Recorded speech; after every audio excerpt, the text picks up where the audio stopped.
now you should have PyCharm up and running, and we're finally ready to tackle today's project, which we're going to write in PyCharm. You've just been hired, congratulations. But first, there's the matter of coffee. We all know that programmers can't work unless they're loaded up on coffee. So your company has asked you to create the code for a coffee machine. Now, you very cleverly go online and look at the other coffee machines, and you notice that it only costs $230 to buy a coffee machine. But you're not going to cheat. You're going to create everything from scratch. And luckily, we don't actually have to build the hardware because we're programmers, right? But we're going to use this real-life coffee machine as the inspiration for our virtual coffee machine, noting the features and the capabilities. So what does it say? I found some wonderful graphics on here, which tells me that there are 3 hot flavors, which I'm guessing are these 3 buttons. It's coins operate, which I think they mean it's coin operated, and there's not much else that it can do. Let's take this example, and we're going to make a digital version of it. We're going to create our own coffee machine. And the first step we need to replicate is the ability to make 3 hot flavors.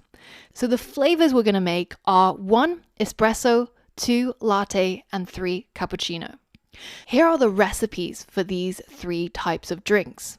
Each of them requires a different quantity of water, a different quantity of coffee, and a different quantity of milk.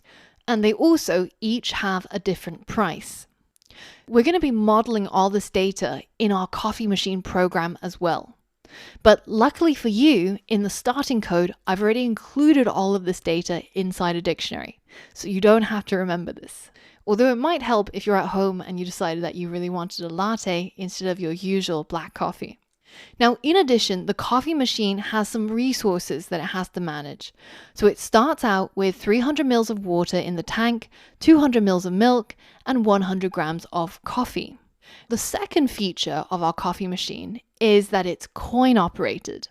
So we're going to be using American coins. And they have 4 types of coins: the penny, the nickel, the dime, and the quarter. They used to also have the dollar as a coin, but a few years ago they stopped minting that, so we're not going to count it, and it probably means one less if statement for us. Notice what each of these coins are worth. The penny is worth 1 cent, the nickel worth 5 cents, and the dime 10 cents, and the quarter is a quarter of a dollar. These represented in decimal values would look something like this. Now here's the important part. Let's think about what our program requirements are if we break it down. 1, we need our coffee machine to be able to print a report. It needs to be able to tell us what resources it has left, how much water it has left, how much milk, etc.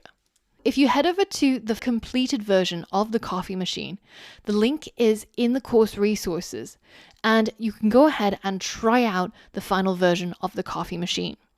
So let's say that we wanted a report on all the resources that the machine has.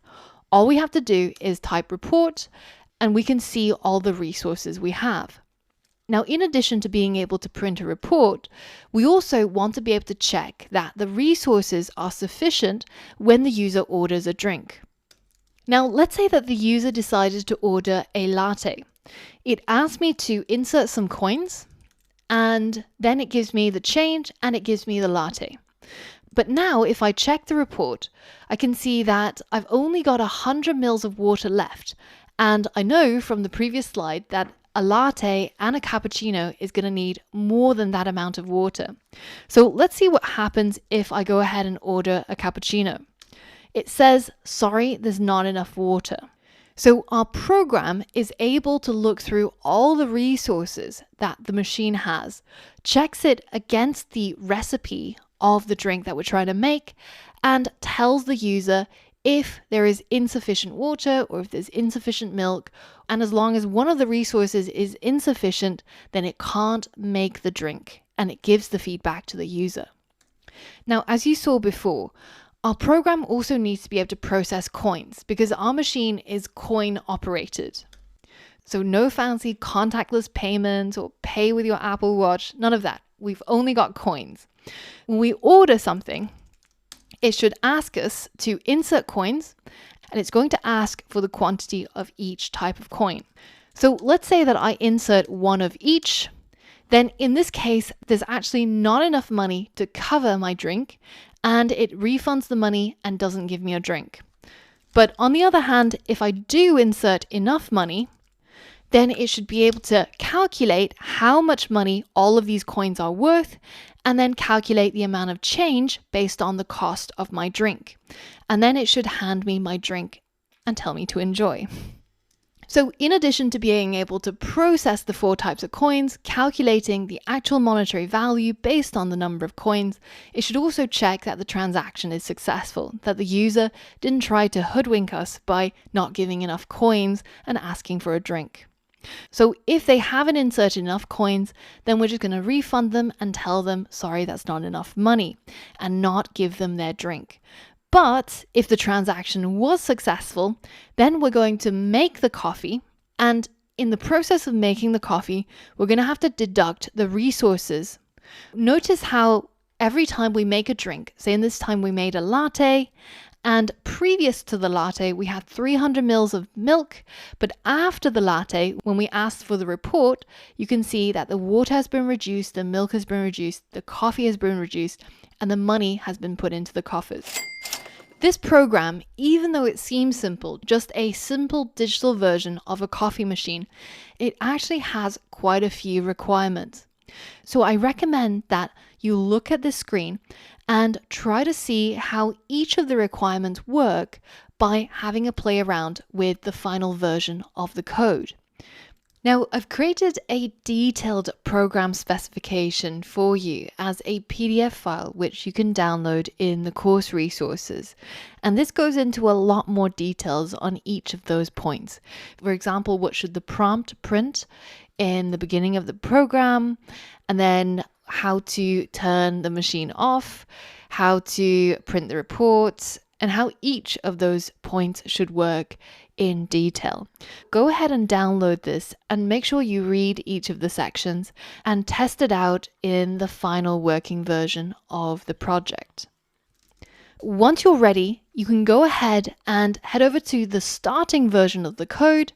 And again, I'm sharing this using Replit, but I want you to copy everything that's in here. There's only one file, the main.py file. And I want you to create a new project using PyCharm and call it Coffee Machine. And then create a new file inside your project called main.py.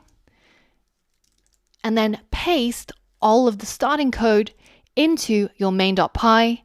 And now you're going to code inside this file. And once you're ready, you're going to click run, and you'll be able to run this main.py down here, and this will act as your console.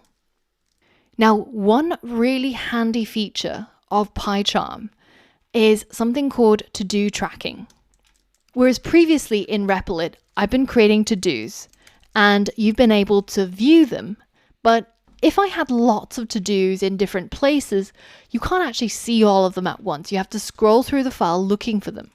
But in a professional tool, we actually have something called to-do tracking, and it's a tab that's down here. So if I go ahead and take some of these program requirements, I can put them in as to-dos. To create a to-do, you have to follow the syntax. First is a £, and then we write to-do in all caps, and notice how that's just changed color just now.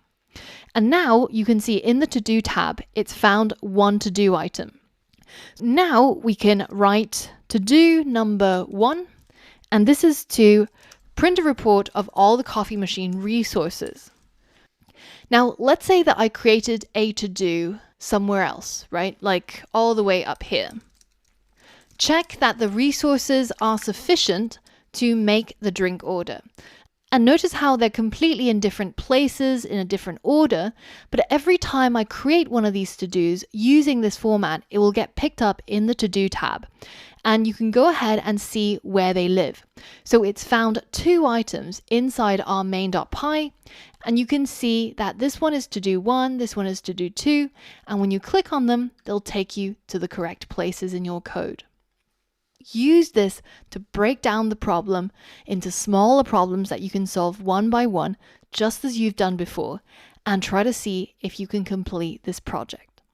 Just a word of warning, this project is quite ambitious, but you've now got professional tools to help you, and you've got a lot more skill under your belt.